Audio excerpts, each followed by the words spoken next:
এতিয়া আমি ৰংখিনি পানীৰে মিলাই ল'ম আৰু 1 লিটাৰ ৰঙৰ এগেইনষ্টত 100 গ্ৰাম পানী ইউজ কৰিব পাৰি। সো আহকচোন আমি ৰংখিনি মিলাই লওঁ প্ৰথমতে। আজি আমি কিটচেনত ৰং কৰিম। কিটচেনত কালাৰ কৰাৰ কাৰণে আমি সিলেক্ট কৰিছিলোঁ পেৰাডাইজ বে ব্লু কালাৰ। এইটো আমি আজি কিটচেনত এপ্লাই কৰিম। আহকচোন কেনেকৈ ৰংখিনি মিলাওঁ চাই থাকক।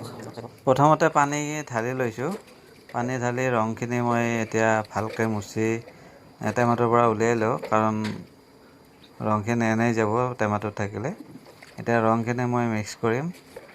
ৰং ভালকৈ মিক্স নকৰিলে পিছত ৱালত মাৰোঁতে বেলেগ কালাৰ আহিব পাৰে। এতিয়া ৰংখিনি মিলোৱা হৈ গ'ল। এতিয়া আমি ব্ৰাছ আৰু ৰোলাৰ লৈছোঁ এপ্লাই কৰিবৰ কাৰণে। আমি এতিয়া ৱালত ৰং কৰিম। ৰং কৰোঁতে প্ৰথমতে ছাইডবিলাক ব্ৰাছেৰে মাৰি ল'ব লাগে। এতিয়া আমি ৰোলাৰেৰে পেইণ্টটো মাৰিম, ৰোলাৰ ব্যৱহাৰ কৰি। প্লাষ্টিক পেইণ্ট কৰোঁতে সদায় আমি লক্ষ্য কৰিবলগীয়া কথাবিলাক হ'ল আমাৰ ৰোলাৰটো সদায় ভাল হ'ব লাগিব, কাৰণ ৰোলাৰ যদি ভাল নহয় তেতিয়াহ'লে ৱালত দাগ থাকি যাব পাৰে। ৰোলাৰ ব্ৰাছ আপুনি নতুনকৈ লৈ লওক আৰু এনেকৈ আমি এখনৰ পৰা এখন ৱাল গোটেইখিনি ৰং কৰিম। চাই থাককচোন ভিডিঅ'টো প্ৰথমৰ পৰা শেষলৈকে।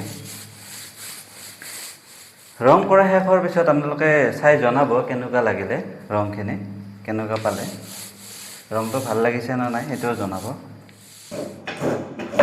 এতিয়া আমি ওপৰত ৰং কৰি আছোঁ। এতিয়া ৰং কৰিবৰ কাৰণে প্ৰথমতে ৰোলাৰটোত মই ৰংখিনি লৈ ল'লোঁ। এয়া আপোনাৰ চাব পাৰে ৰোলাৰ মাৰি আছোঁ মই। ৰোলাৰে কাম কৰিলে বহুত স্পীডত হৈ যায় কামবিলাক আৰু স্মুথ আৰু ধুনীয়া ফিনিচিং আহে। আপোনালোকক এটা ৰিকুৱেষ্ট জনাওঁ যে আপোনালোকে ভিডিঅ'টো চাই কেনে পালে কমেণ্ট কৰি জনাব।